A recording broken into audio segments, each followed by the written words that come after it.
Everyone, this is Akhila and welcome back to our channel Adire Akhila. Morning లేవగానే first మా mummy చేసే పని ఏంటి అని అంటే పాపకి ఆయిల్ పెట్టడము. పాప ఎప్పుడు లేచినా ఆయిల్ పెడతా ఉంటుంది. 5 o'clock అయినా, అది 9 o'clock అయినా, 10 o'clock అయినా, మధ్యరాత్రి 12 o'clock అయినా సరే తలకి మాత్రం ఖచ్చితంగా ఆయిల్ పెడతా ఉంటుంది. అండ్ ఈ మధ్య నేనైతే 8 o'clock 8:30కి అట్లా ఇష్టం ఉన్న టైంలో లేస్తున్నాను అనమాట. ఎందుకంటే నైట్ ఒక్కోసారి పాప 1-2 వరకు అట్లాగా మేల్కొనే ఉంటుంది. అసలు ఓపిక ఉండట్లేదు. నైట్ అయితే కూర్చుని అట్లనే కింద పడిపోతుంది, అంత నిద్ర వస్తుంది. అందుకని అసలు ఓపిక ఉండట్లేదు. అందుకనేసి మార్నింగ్ అయితే 9 o'clock వరకు అట్లానే కూర్చొని ఉంటాను. అండ్ కొద్దిసేపు అలా కూర్చున్న తర్వాత నేనైతే 9కి అట్లాగా బ్రేక్ఫాస్ట్ అయితే చేస్తాను. లేచిన తర్వాత కొద్దిసేపు ఉండి వాటర్ తాగి అప్పుడైతే నేను బ్రేక్ఫాస్ట్ చేస్తాను అనమాట. ఇంకా బ్రేక్ఫాస్ట్ చేసిన తర్వాత అమ్మ అయితే పాపకి బాడీ మొత్తం ఆయిల్ మసాజ్ చేస్తుంది. ఒక 1/2 hour టైం తీసుకొని మొత్తం హెడ్ టు టో కంప్లీట్గా బాడీ మసాజ్ చేసేసి కొంచెం పడుకోబెడుతుంది. మంచిగా ఇమిడిన తర్వాత ఒక 1/2 hour తర్వాత 1 hour తర్వాత పాప లేస్తుంది కదా, సో ఆ టైంలో మళ్ళీ బాతింగ్ చేపిస్తుంది అనమాట.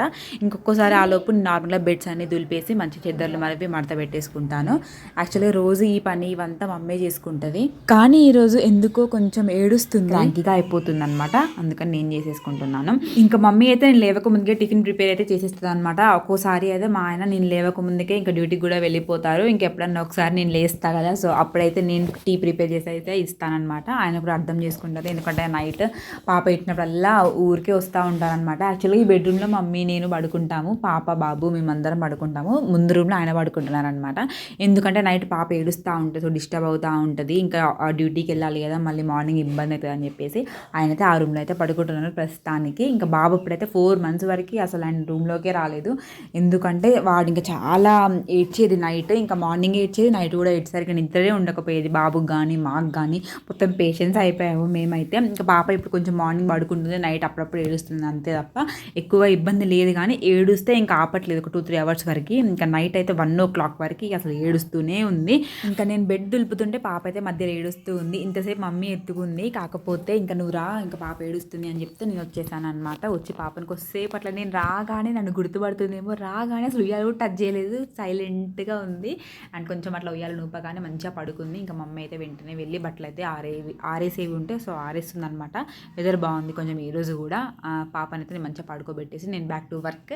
ఇంకా చెద్దర్లన్నీ మంచిగా దులిపేసుకొని మడత పెట్టేసుకుంటున్నాను మళ్ళీ ఒకసారి. చాలా మంది పోస్ట్ పార్టంలో మంచిగా రెస్ట్ తీసుకోవాలి, ఫుడ్ తీసుకోవాలి, అది ఇది అని అంటూ ఉంటారు కదా. ఫుడ్ అయితే తీసుకోవడం కరెక్టే, కానీ కంప్లీట్గా బెడ్ రెస్ట్లో ఉండడం అయితే నాకు అస్సలు నచ్చట్లేదు. ఫస్ట్ టైం నాకేం తెలియదు కాబట్టి 4 months వరకు అసలు కాలు కింద పెట్టింది లేదు. సో ఇప్పుడైతే నార్మల్గా కొంచెం నా పనులు నేనైతే చేసుకొని ట్రై చేస్తున్నాను. ఫస్ట్ 20 days 1 month వరకు ఏమీ చేయలేదు ఎక్కువగా. సో ప్రెజెంట్ అయితే ఇంకా నా పనులు నేను చేసుకుంటున్నాను. అసలు కాలేజ్ డేస్లో ఉన్నప్పుడు అయితే అసలు నా పనులు నేను చేసుకోవడానికి చాలా బద్దకించేదాన్ని. బెడ్షీట్స్ అట్లాంటివన్నీ ఇంటికే తీసుకెళ్లేదాన్ని. ఒక 5 days అయితే మాకు హాలిడేస్ వస్తాయి అనే టైంలో అయితే అసలు బట్టలే ఉతుక్కునేదాన్ని కాదు, అన్ని బ్యాగ్లో అయితే సర్దేసుకునేదాన్ని. ఇంటికి వెళ్తే అమ్మ ఉతుకుతుంది అని చెప్పేసి. పెళ్ళయి ఇక్కడికి వచ్చిన తర్వాత కూడా నేనైతే ఏమీ చేంజ్ అవ్వలేదు. సో ముందు ఎట్లా అయితే ఉన్నానో తర్వాత కూడా అట్లాగే ఉండేదాన్ని. వంట సరిగ్గా రాకపోయేది నాకు. నార్మల్గా ఎప్పుడో ఒకసారి ఆయన వచ్చే టైంకి ఒక 1 hour ముందు అలా పని చేసుకునేదాన్ని. ఏదేదో అట్లాగా అసలు ఏం తెలిసేది కాదు. ఉప్పు ఎంత వేయాలి, కారం ఎంత వేయాలి, అవి ఏమి తెలిసేవి కాదు. ఒకసారి ఉప్పు ఎక్కువ అయ్యేది, ఒకసారి కారం ఎక్కువ అయ్యేది. కానీ ఏదో అలా అయితే అడ్జస్ట్ అవుతూ వచ్చామన్నమాట. నెక్స్ట్ బాబు పుట్టిన తర్వాత అయితే ఇంకా కంప్లీట్గా చేంజ్ అయిపోయాను. ఇంట్రెస్ట్ పెట్టి వంట చేయడం స్టార్ట్ చేశాను, ఇంట్రెస్ట్ పెట్టి పనులు చేయడం స్టార్ట్ చేశాను. ఎందుకంటే నా పని కాకపోతే అక్కడ బాబు లేస్తాడు, ఇంట్లో పనులు ఏమీ కావు, వంట కాదు. అండ్ నాకు తినకపోతే బాబుకి ఫీడింగ్ ఇవ్వడానికి కుదరదు అని చెప్పేసి అన్నీ మైండ్లో పెట్టుకుని చాలా చేంజ్ అయితే నాలో వచ్చిందనమాట. సో పెళ్ళి అయినాక చేంజ్ రాకుండా కానీ పిల్లలు పుట్టిన తర్వాత ఖచ్చితంగా చేంజ్ వస్తుంది ప్రతి ఉమెన్లో. నాకైతే చాలా ఎక్స్పీరియన్స్ అయింది. పెళ్ళైన తర్వాత కూడా ఎప్పుడైనా ఏమైనా మిస్టేక్స్ అయినా కానీ ఒకసారి అయితే ఇంకా స్టార్టింగ్లో మా ఆయన యూనిఫామ్ ఐరన్ చేస్తుంటే ఆ యూనిఫామ్ మొత్తం ఇట్లా కాలిపోయిందనమాట. నేనైతే చాలా భయపడ్డాను, అసలు ఏమవుతుందో ఏమో అని చెప్పేసి. కానీ మా ఆయన మాత్రం ఒక మాట కూడా అనలేదు. ఏమైంది, నెక్స్ట్ ఇంకొక ప్యాంటు కుట్టించుకుంటానులే అని చెప్పేసి అన్నాడు అనమాట. అప్పటి నుంచి ఇంకా నాకు ఎంత చాలా గిల్టీగా అనిపించింది. ఇంకా ఏదైనా కార్డ్స్ కానీ పేపర్స్ కానీ అన్నీ నాకు నేను దాచిపెట్టుకోవాలి, సో నాకు నేను సర్దుకోవాలి అనే రెస్పాన్సిబిలిటీ అయితే నాకు వచ్చింది. ఇంకా మమ్మీ అయితే చిన్నప్పటి నుంచి ఏమీ పనులు చెప్పలేదు, ఏమీ నాకు ఏ రెస్పాన్సిబిలిటీ అప్పచెప్పలేదు. ఏదైనా ఆధార్ కార్డ్స్ కానీ పాన్ కార్డ్స్ కానీ ఏమైనా బ్యాంక్ బుక్స్ అని అన్నీ అమ్మకే తెలుసు. అసలు నేను ఏం పట్టించుకునేదాన్ని కాదు. వన్స్ ఇంకా బాగా పుట్టిన తర్వాత నాకైతే అన్ని రెస్పాన్సిబిలిటీస్ నన్ను ఎత్తి వచ్చి పడడం అనిపించింది. ఉప్పు అయిపోయింది, కారం అయిపోయింది, పప్పు అయిపోయింది, ఇక ఇవన్నీ నా మైండ్లో అయితే ఇంకా ఫిక్స్ అయిపోయాయి అనమాట. స్టార్టింగ్లో అయితే చాలా అంటే చాలా కష్టంగా అనిపించేది. ఇంకా ఈ బట్టలు ఉతకడము, ఈ గిన్నెలు తోమడం, ఇల్లు ఉట్టడం ఇదే నా లైఫ్ అని అనిపించేది. తర్వాత అది అలవాటు అయిపోయింది ఆటోమేటిక్గా. అసలు ఇంత చదువుకొని ఏంటి ఇది అనిపించేది. కాకపోతే అసలు అంత అనుకునే లోపే నాకైతే బాబు పుట్టేశాడు. అంతలోపే పాప కూడా పుట్టేసింది. అప్పుడైతే జాబ్ చేయాలి అని బలంగా ఫిక్స్ అయ్యి నా మైండ్లో ఎప్పుడు అదే రన్ అయ్యేది. కానీ ఇప్పుడు మాత్రం ఎవరైనా పిలిచి జాబ్ ఇస్తారన్నా చేయలేని సిచ్యువేషన్. ఎందుకంటే నేను హాస్పిటల్లో ఉన్నప్పుడైతే ప్రతిరోజు ఎదురు చూసేదాన్ని, బాబు ఎప్పుడు వస్తాడా ఎప్పుడు చూద్దామా అనేసి. ఒక్కసారి తీసుకురాకపోయినా ఎందుకు తీసుకురాలేదని అడిగేదాన్ని. సో అప్పుడే అర్థమైపోయింది ఇక నేనైతే బాబు లేకుండా అసలు నేను ఏం పని చేయలేను, అసలు ఒక దగ్గర నా మనసు స్థిమితంగా ఉండను. అప్పుడే పర్ఫెక్ట్గా నాకైతే అర్థమైపోయింది. ఇంకా ఇక్కడైతే ముందు రూమ్లో కూడా మంచిగా బెడ్ అయితే దులిపేశాను అనమాట. ఇంకా బెడ్రూమ్లో అయిపోయింది. బెడ్రూమ్లో అయితే ఇంక ఎంత ఉంటాయో పాప క్లాత్స్ కానీ, పాపవి మ్యాట్స్ కానీ, డైపర్స్ అవి ఇవి ఇంకా టవల్స్ అనేసి అన్నీ అక్కడే పెడతాం కదా. ఇంకా నైట్ ఇంకా మార్నింగే సర్దుకోవడము అన్నీ. ఇంకా నైట్ అయితే అక్కడే ఉంచేస్తాము.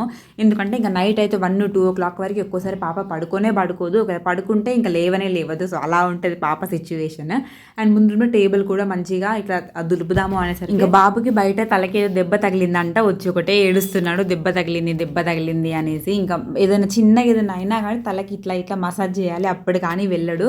తక్కువసేపు అయిన తర్వాత వస్తా అన్నా కానీ అప్పుడే రావాలి, తలని ఇట్లా మసాజ్ చేయాలి, అప్పుడే వెళ్తాడు. అండ్ పొద్దున్నే అమ్మ అయితే బాబుకి మంచిగా స్నానం చేపించేసి బయటికి పంపిస్తుంది ఆడుకోవడానికి. వర్షం పడితే మాత్రం ఇంక ఇంట్లోనే ఇక్కడ నేనైతే మిగతా పని మొత్తం కంప్లీట్ చేసుకుంటాను, టేబుల్ పని. ఇంకా ఫ్రూట్స్ తీసుకొచ్చాము, అట్లాగే ఉన్నాయి.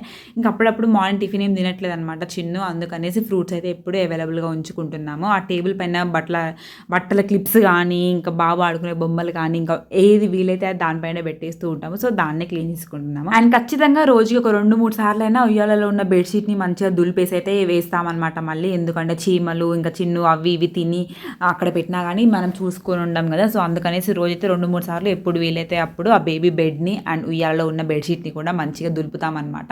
అండ్ ఆ బెడ్షీట్ని కూడా ఒక 1 week ఒకసారి లేదా 5 days ఒకసారి అలా ఉతుకుతుంది అమ్మ. అన్ని హ్యాండ్ వాషే, పాపకు సంబంధించినవి ఏవైనా హ్యాండ్ వాషే, మాతో పాటు అస్సలు వేయము మెషిన్లో. ఇక్కడైతే నేను వచ్చే లోపు కిచెన్లో టమాటాలు, ఆలుగడ్డ, ఆనియన్ అన్ని కింద పడేసి ఉంచాడనమాట. అవన్నీ తీసేసుకుంటాను. ఇంకా కౌంటర్ టాప్ మీద ఉన్నవన్నీ క్లీన్ చేసేసి నేనైతే డ్రాగన్ ఫ్రూట్ తీసుకొని వచ్చాను అనమాట. నైట్ కొంచెం తిన్నాడు అండ్ సగం వచ్చేసి ఫ్రిడ్జ్లో పెట్టాను. అండ్ ఇదేమో ఒక 1/2 hour ముందు బయట పెట్టాను. ఎందుకంటే మనం ఫ్రిడ్జ్లో నుంచి తీసినవి డైరెక్ట్గా తినకూడదు. అవి పాలైనా పెరుగైనా ఏదైనా సరే అవి కొంచెం కూల్ తగ్గిన తర్వాతే తినాలి.